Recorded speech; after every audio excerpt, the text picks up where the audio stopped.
Oh, we still have.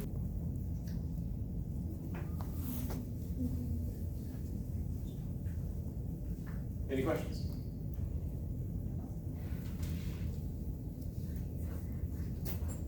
Do we get our test results today? They are in my office, they are graded, I have letter grades at the top, there are still 3 people who have not taken it. So, if you'd like it back, afterwards I will hand it to you, and just don't talk to anyone about it, or give it to you after I figure out when they're taking it.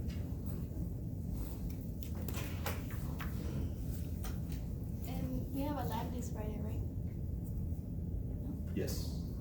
The lab that you did a week and a half ago? But I'm saying. No, the momentum lab. Yeah, that's our new lab. That's what we're gonna do on Friday, right? That's due on Friday. That's not the one you're going to do on Friday. Oh, okay, that's what I'm asking, like, is there gonna be one on Friday? Yes, there will be a lab on Friday. Oh, no, sorry. I forgot what day of the week it is, or what week it is. No, there's no classes on Friday. So the momentum lab, I guess, is due the following week. But we're in that same lovely situation of, because there is no lab on Friday,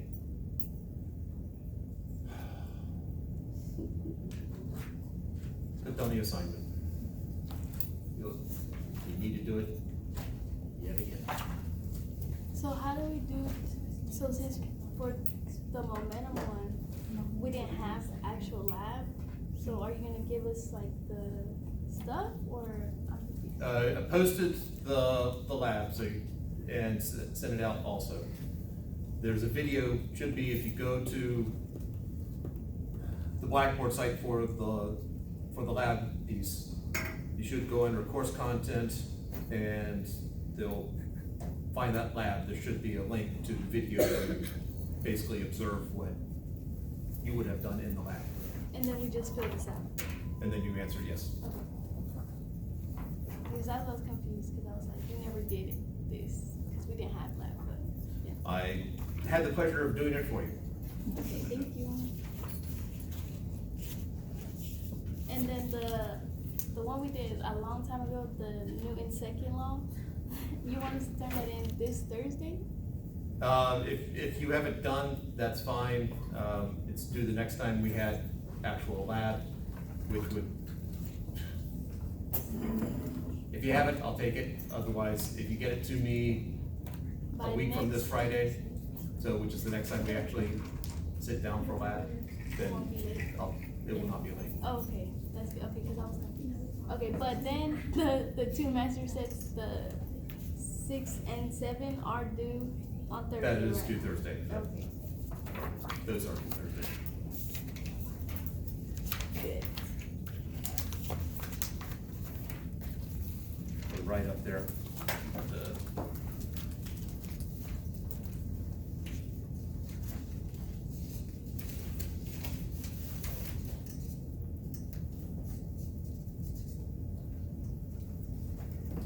And then a week from today is also still fall break.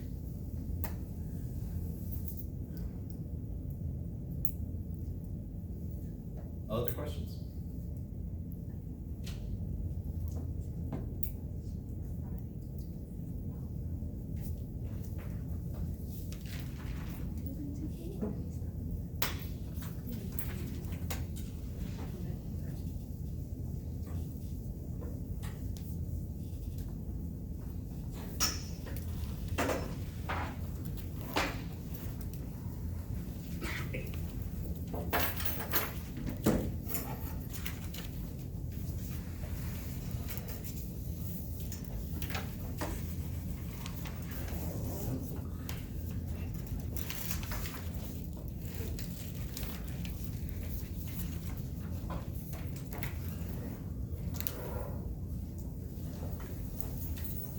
The last thing we did. Oh.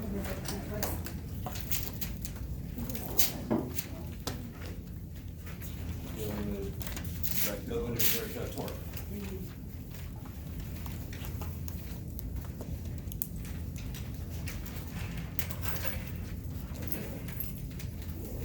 But I was teaching many, many years ago. Back in the 90s. I was driving along and there was somebody who was trying to change his tire.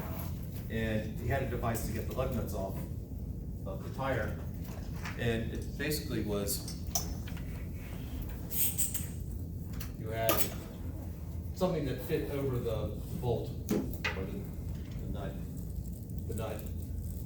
And then there was a place here that you could pivot and then a long handle. So if you put it over there, you could bend this and twist it by basically turning. The guy was trying to take the nut off this way, where he was turning it like that.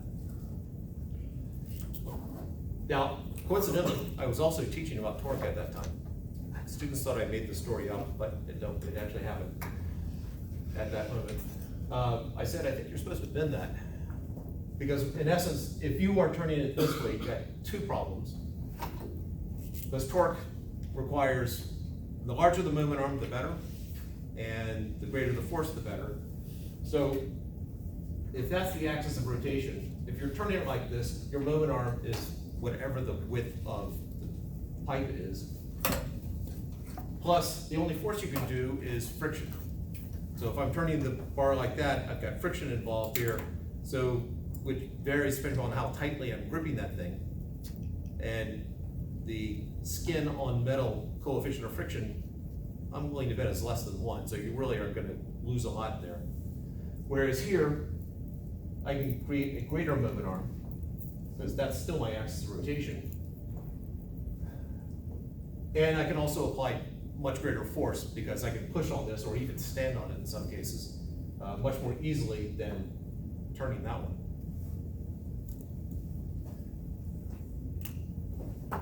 So, anyway.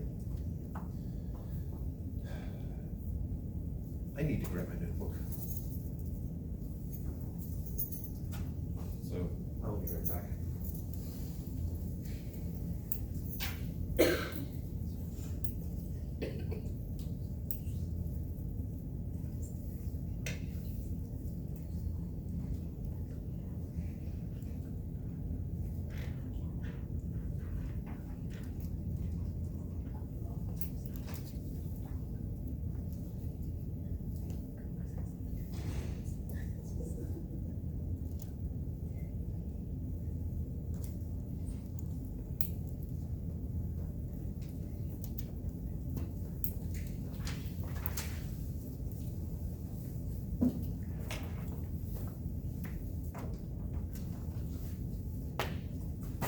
You have not done the G2 Nuclear Lab, right?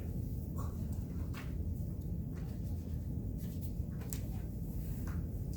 right, let's talk a little bit about that.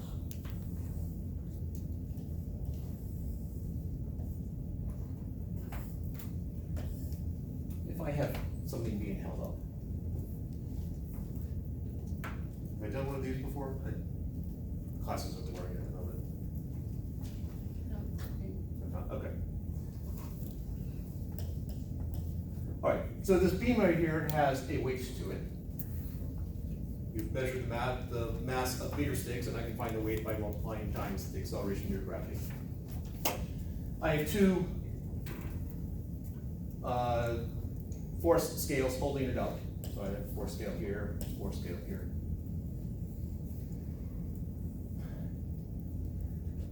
And it's in equilibrium.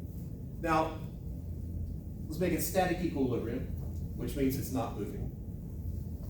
Now, up until we get to chapter 8, in an equilibrium means that the acceleration is 0, the total force is 0, etc. That was the second lab that you did, where you looked at that, and you were looking at the forces up versus the force down.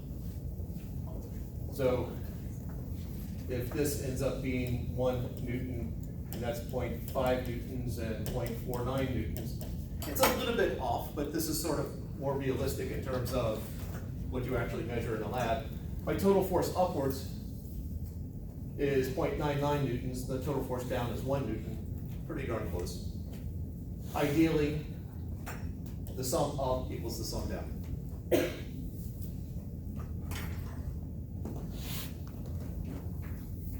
However, it's also in rotational static equilibrium, which means my angular acceleration is zero.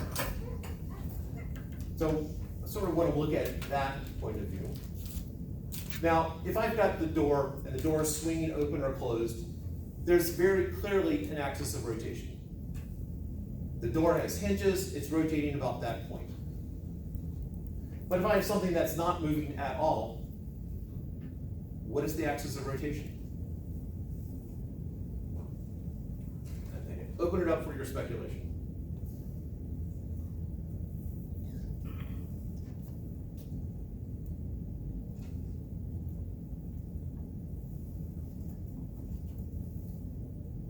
Can you ask the question again? If I have something in static rotational equilibrium, or rotational static equilibrium, whichever one, such as this, there's no clear axis of rotation, like a door. Door has hinges, very clearly axis of rotation. But if I don't have a very clear axis of rotation, what would you pick for the axis of rotation? The middle. I heard the middle, I heard zero, I think. Did not hear zero? You did, I think. I heard zero, I think. Anyone else?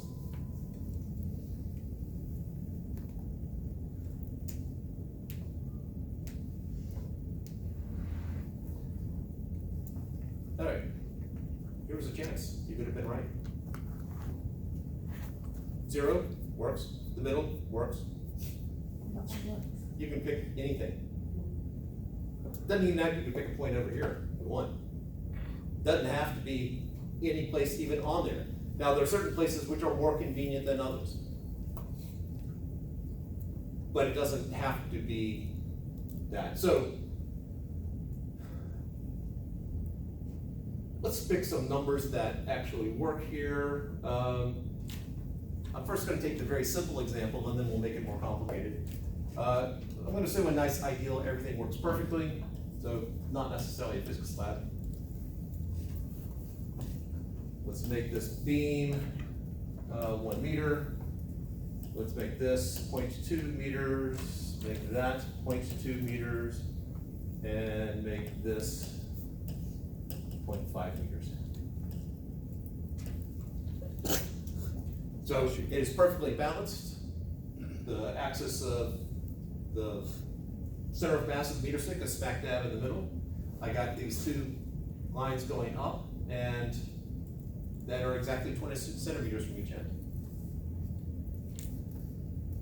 Let's take a look at the torques. I know the sum of forces up and the sum of the forces down equals 0. But the torques. So first we'll take this point right here. And then we'll take the middle. Then we'll pick another spot. I know the sum of the torques is 0. So I've got torque 1 plus torque 2 plus torque 3 equals 0. That's the math way of just saying the sum of all the torques is 0. Let's figure out the torques for each one. So this first one right here, we have a force upwards. It's holding it up. If you cut that string, this thing would fall. So that string is holding it up. Go for the absolutely spectacular, stunning visual effects. Ooh. So I got this force upward there. The moment arm is from where the axis of rotation, which we're pretending is there, to where the force is applied. So that's my moment arm right there. So when I find the torque from this right here, I'm going to multiply 0.2 times 0.5. So it's the moment arm times that distance. They're perpendicular to each other, so I can just multiply them straight up. 0.2 times 0.5. Now the question is this positive torque or negative torque?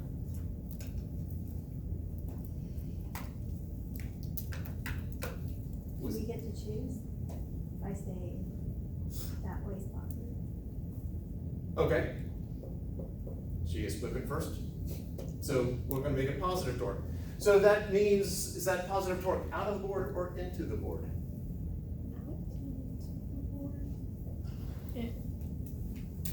Did you say in? How do you figure out the direction of torque? It's indeed a right-hand rule. You use your thumb, don't you? So when you The thumb is on the axis of rotation. So when you're trying to figure out the direction of a torque, the thumb is the axis, so it's either going to point that way or that way. If we ignore all the other forces, we just have this one force acting there, pushing up like that, which way is it going to rotate the beam? Counterclockwise. From our, which way? Counterclockwise. Counterclockwise, which would put the thumb pointing outwards. So this is setting up so that out is positive torque, or out is the positive direction. We could have also just made to the right is positive, up is positive, that would be the J hat, and I cross J is K.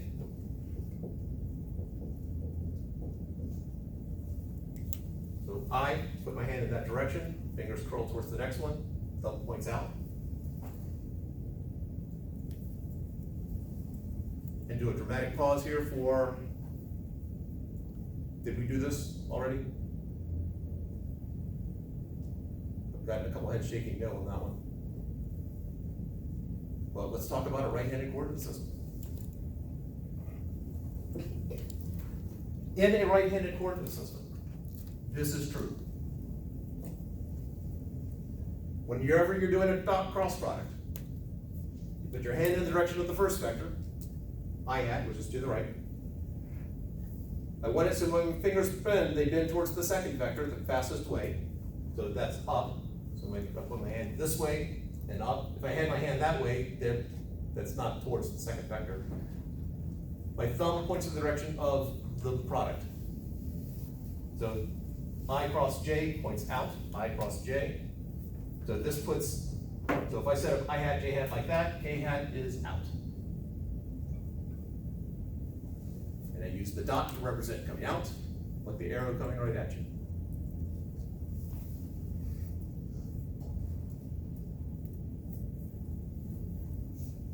I feel like I've done that at least.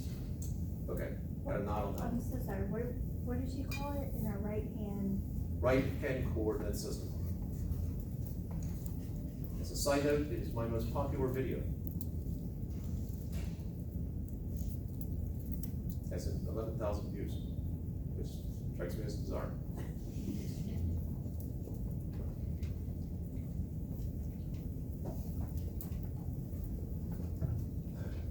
From our point of view out here in the room, we would call that counterclockwise. So since it's trying to rotate it counterclockwise, or trying to rotate it, thumb points in the positive K-hat direction, it is positive torque. If I went to the next one, if I went to the weight right here, which way is the weight trying to rotate about this point?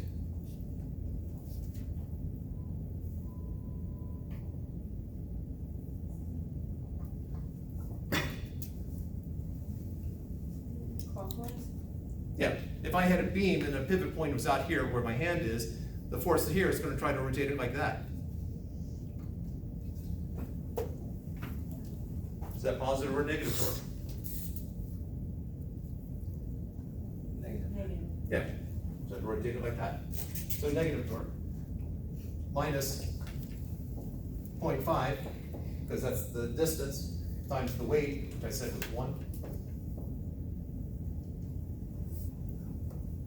And then the last one, positive torque or negative torque?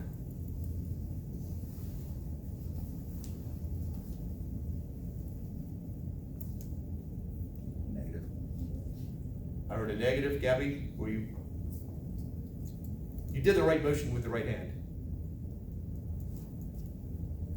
If that's my pivot point, and this is pulling up, is that trying to rotate the beam counterclockwise or clockwise?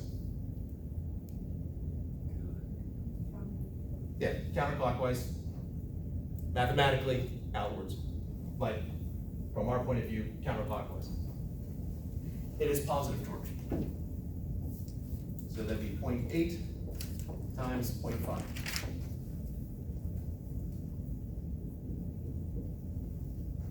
do the fancy math here.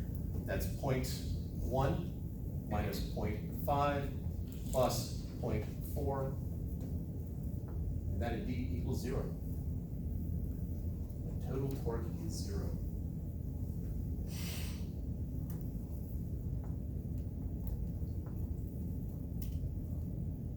Which is good, because otherwise I would have made a mistake somewhere.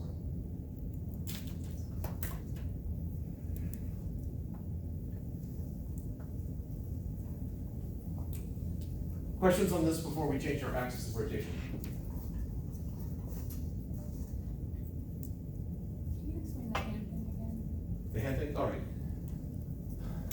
So, the fact that K hat is positive going that way, or the fact that that's positive torque? Just the hand thing. The hand thing in general. All right. Okay. It's called the right hand rule, not the dominant hand rule. Left-handed people, it's the right hand. All right. So in the first case right there, we picked the pivot point to be on the left side, or that is the left side. Yeah, on the left side. That first force is upwards. It's that string holding it up at the 20 centimeter mark. If I apply a force like that, which way is it trying to rotate this thing? Yes, it's trying to rotate it like that. So thumb points out. The weight is acting, we have right smack dab in the middle, right there. Which way is that trying to rotate it? So down, points, thumb points into the board. Okay, so this is negative. Yes. Indicated by this, the dot is indicating coming at you, like an arrow point. Okay. And then the last one is a force acting up here. Which way is that trying to rotate the stick? Yep, like that. Because, I'm so sorry. What does the dot represent on the beam, the yellow dot? That, the axis of rotation. Oh. Because we could said we could pick anywhere, and the two Yeah. things I heard were at 0 in the middle, so we were starting out at 0.